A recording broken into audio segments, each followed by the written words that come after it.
Berlatar di tahun 1281, Kubilai Khan mencoba menginvasi Jepang untuk yang kedua kalinya setelah percobaan pertama mereka di tahun 1274 gagal karena adanya topan besar yang menghancurkan armada besar mereka di tengah samudera. Saat percobaan kedua itu, armada Kubilai Khan memang berhasil mencapai Teluk Hakata. Akan tetapi sekelompok kecil samurai berlayar mendekati kapal mereka. Para Ronin membrutal di kapal, tidak peduli jika mereka harus mati di sana, yang kala itu juga bertepatan dengan adanya sebuah badai besar yang melulantahkan lautan.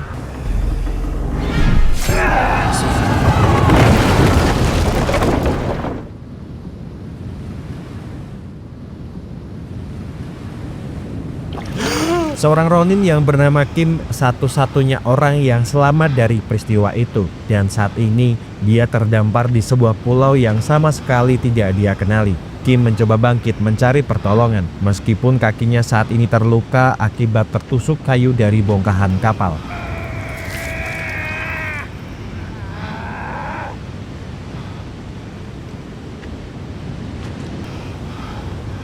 Di tengah perjuangan dirinya menahan rasa sakit, Kim pun berhalusinasi melihat putranya yang berada tepat di hadapannya.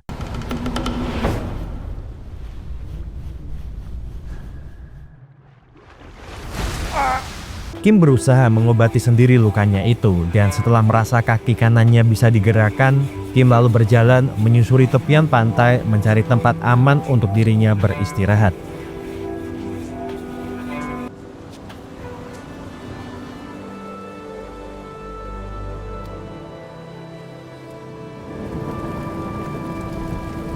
Di tengah keputusasaannya itu, Kim kembali melihat bayangan putranya itu berlari-lari di dekatnya. Kim lalu mencoba mengejar bayangan putranya, menyusuri gelapnya hutan, hingga sampailah dia di sebuah tempat yang dimana kedua putranya terlihat sedang serius mengobrol tentang masa depan mereka. Hal tersebut tentu saja membuat Kim sangat bersedih, mengingat anak dan istrinya telah lebih dahulu meninggalkan dirinya akibat sebuah insiden perang yang terjadi waktu itu.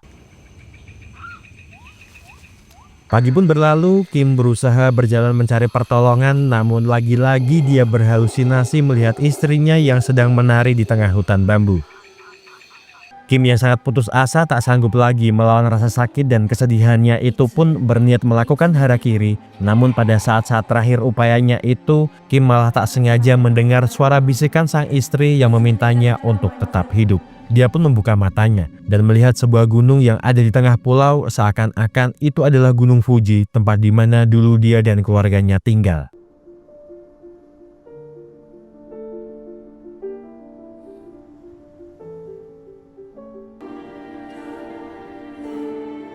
Kim seperti mempunyai harapan untuk tetap hidup, dan berbekal beberapa kayu yang dia ambil di sekitar pantai, Kim mencoba memulai lagi kehidupan barunya di sana seorang diri. Kim pun mulai melakukan perjalanan menuju puncak gunung sambil membawa beberapa batang kayu yang dia ikatkan di pundak.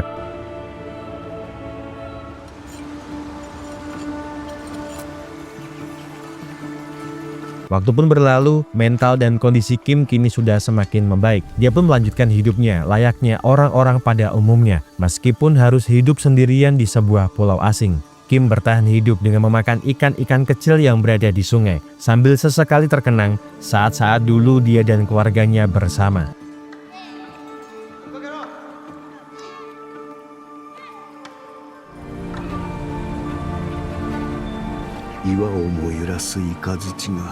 Setelah meninggalkan tulisan di batu tempat selama beberapa waktu ini dia tinggal, Kim pun melanjutkan perjalanannya. Panas, hujan dia lalui, asalkan dirinya bisa mencapai tujuannya, walaupun terkadang rasa lelah dan frustasi sering datang di dalam pikirannya. Sambil menikmati suasana malam di bawah rindangnya pepohonan, Kim kembali teringat bayangan istrinya yang memintanya untuk melepaskan rasa sakit yang selama ini ada di dalam pikirannya, dengan menari mengikuti irama angin.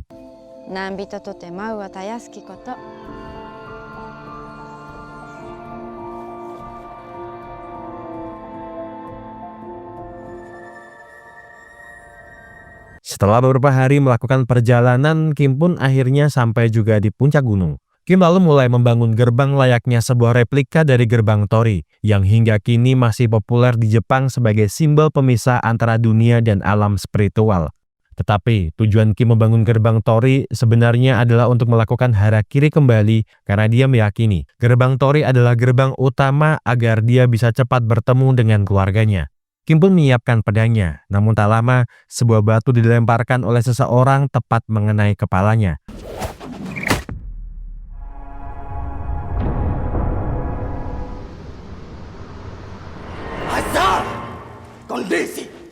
Sekelompok suku pedalaman yang dipimpin oleh ayah Boar membawa Kim ke dalam sebuah goa, tempat di mana mereka tinggal. Kim dengan tenang menghadapi situasi itu, sebab dia sering berada di situasi yang membuatnya hidup dan mati. Boar meminta Kim tetap diam, tidak memberontak atau berusaha melarikan diri, karena semua hidup dan mati dirinya kini berada dalam genggamannya. Tak lama berselang, Kim didatangi oleh sang panglima suku pedalaman yang bernama Witch, yang dengan baik hati memberikannya makanan serta pengobatan dengan cara tradisional. Melihat Kim yang agak panik, Witch lalu memintanya untuk tidak takut, sebab jika mereka memang ingin berniat menghabisinya, maka sejak awal dirinya sudah tidak berada di tempat ini. Alih-alih mempercayai perkataan Witch, Kim justru ditunjukkan sebuah peristiwa yang mengerikan, yang dimana seseorang pria yang juga terdampar di pulau itu dicincang-cincang tepat di hadapannya. Dan terungkap kalau suku pedalaman ini merupakan suku kanibal yang sering memakan daging manusia. Kim yang menyaksikan betapa kejam dan biadabnya mereka dalam menghabisi mangsanya, sontak dibuat sangat marah. Tetapi dia tidak bisa berbuat apa-apa di dalam sana.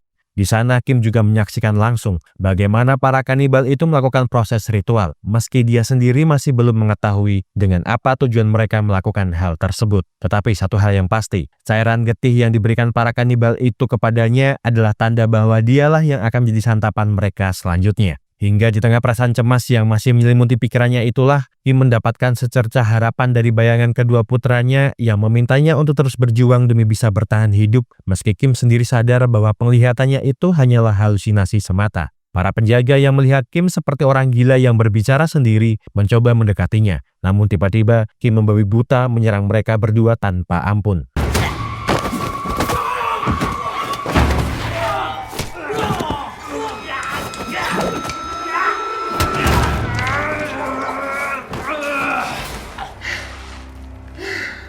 Bahkan dengan senjata tradisional milik mereka, Kim memenggal kepala mereka tanpa ampun.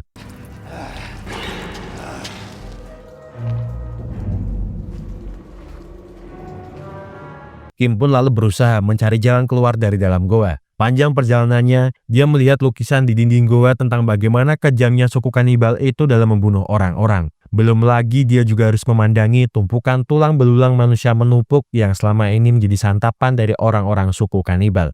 Sementara itu, sang pemimpin suku kanibal terlihat sedang memberikan sebuah pesan penting kepada para orang-orangnya jika dia akan mewariskan posisi ketua suku kepada putranya itu. Dia merasa kalau jiwanya sudah dekat dengan apa yang akan menjadi sebuah perjalanan baru dan cara hidup mereka harus tetap dilanjutkan dengan jiwa-jiwa yang lebih muda. Boar sangat bangga menerima tanggung jawab itu dan sebagai langkah awal dari era kepemimpinannya, mereka akan menikmati daging manusia yang telah mereka tangkap.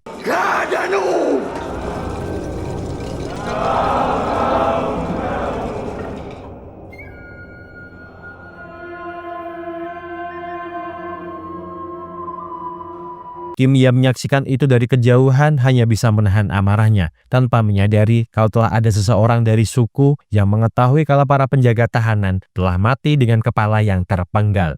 Setelah menyaksikan kekejaman mereka, Kim berusaha kabur dari sana. Sebab saat ini, dirinya menjadi incaran kemarahan dari orang-orang suku kanibal. Boar jelas sangat marah melihat orang sukunya mati, dan segera memerintahkan semua orang-orang suku mencari keberadaan Kim dimanapun dia berada.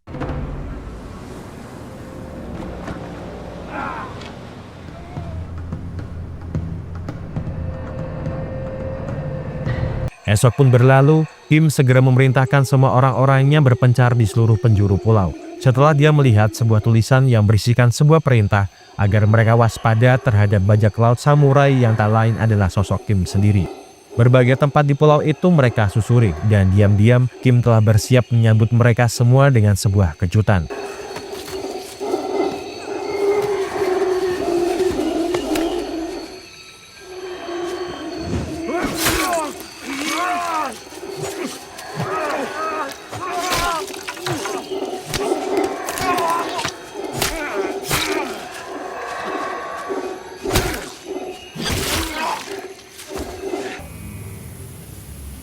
Satu persatu orang yang masuk ke dalam hutan, Kim bantai sendiri. Dan setelah itu, Kim mulai menghabisi para anggota suku lainnya di padang savana dengan menggunakan busur panah.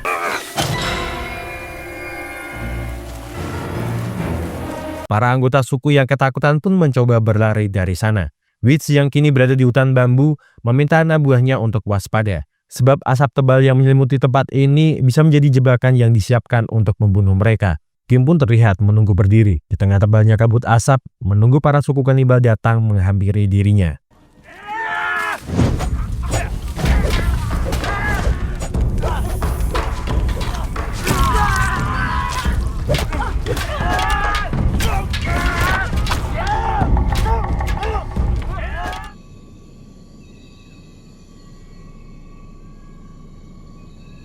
Witch yang merasa kalau dia juga akan terbunuh bila dia maju menyerang, memilih untuk mundur dan meminta Boar lebih berhati-hati karena saat ini bukanlah mereka yang memburu, tetapi merekalah yang sedang diburu. Tak berselang lama, sebuah asap hitam membumbung tinggi di angkasa. Para suku kanibal yang melihat hal itu segera berlari menuju ke tempat asap itu berasal dan tak menyangka kalau sumber asap itu berasal dari perahu yang mereka miliki. Mereka dibuat marah melihat hal itu dan bersiap menyerang Kim yang terlihat berdiri dengan gagah, menantang semua orang di sana tanpa mempunyai beban jika dia harus mati di tempat tersebut.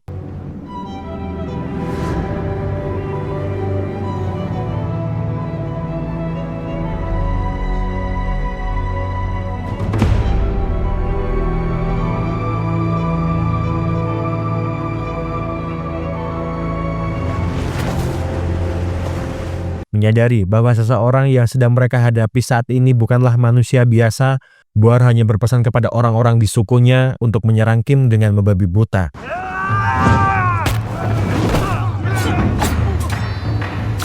Tak terima karena banyak dari anak buahnya yang dibantai oleh Kim, Boar segera memerintahkan para anak buah andalannya untuk menyerang Kim tanpa ragu.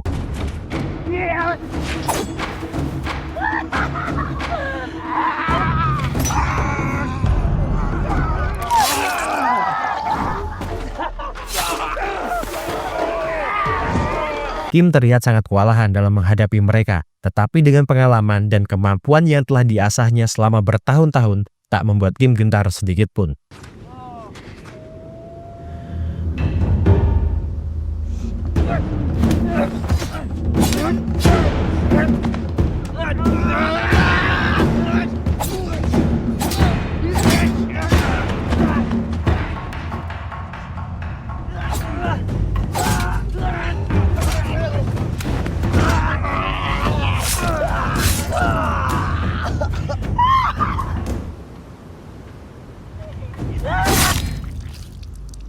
Melihat sang panglima suku yang baru datang ke sana, Boar pun lantas segera memerintahkannya untuk maju menyerang, agar dia juga bisa mengetahui kalau kemampuannya belumlah hilang, meskipun dirinya sudah tua. Witch sebenarnya ragu untuk maju melawan Kim, namun karena tidak ada pilihan lain bagi dirinya, mau tak mau Witch harus menghadapi Kim.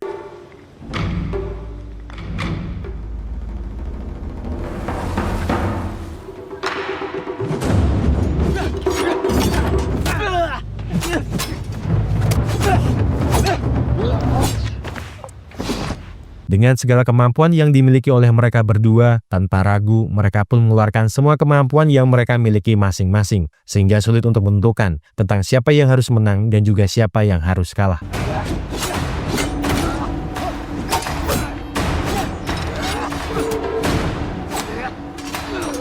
Serangan demi serangan yang mereka berikan satu sama lain terlihat sangat begitu kejam dan brutal. Bahkan di sana, Kim yang dari awal sudah dibuat terpojok pun mungkin saja akan mengalami kekalahan jika dirinya tidak cepat menghancurkan tongkat milik sang panglima.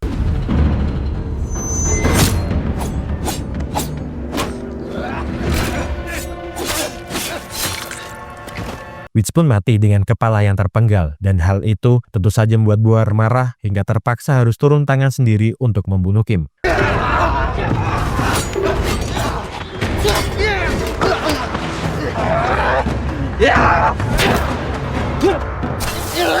Melihat Kim yang lengah, Boar pun menyipratkan pasir hingga membuat mata Kim kesakitan, dan hal itu tentu saja langsung dimanfaatkan oleh Boar untuk menyerang Kim.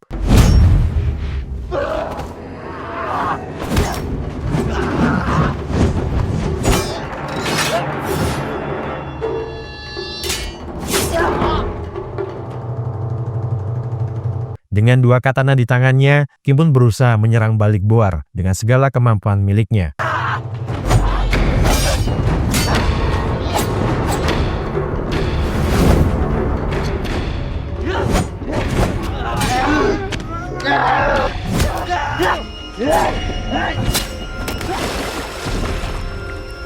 Kondisi Kim yang sudah semakin lemah karena kelelahan menghadapi semua anak buah Boar, sempat pasrah menerima kenyataan kalau hidupnya akan berakhir. Namun melihat sebuah bayangan istrinya yang menari di dekatnya, membuat semangat Kim membalik yang kemudian menyerang Boar tanpa ampun.